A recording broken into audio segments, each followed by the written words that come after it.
News India 27 नव्या पिढीचं नवं माध्यम.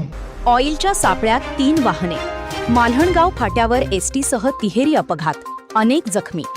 मालेगाव चाळीसगाव महामार्गावरील शेंदुर्णी फाटा ते चाळीसगाव फाटा दरम्यान आज गुरुवारी भीषण अपघातांची मालिका घडली.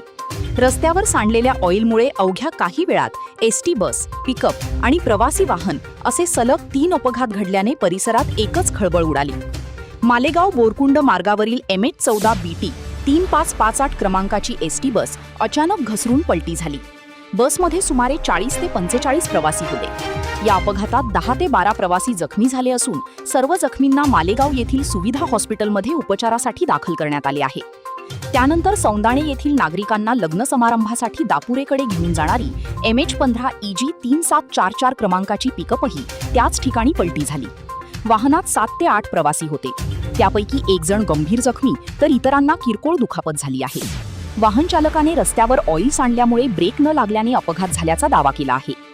याच दरम्यान MH14 LX 4020 क्रमांकाची विठ्ठलवाडी बोदवड एसटी बस मार्गावरील प्रवासी घेऊन जात असताना नियंत्रण सुटून रस्त्याखाली उतरली.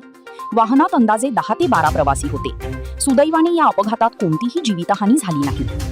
एकाच ठिकाणी सलग 3 अपघात घडल्याने काही काळ वाहतुकीचा खोळंबा झाला. रस्त्यावर सांडलेल्या ऑइलमुळे हे अपघात घडल्याची प्राथमिक शक्यता व्यक्त केली जात असून संबंधित यंत्रणेकडून पुढील तपास सुरू आहे.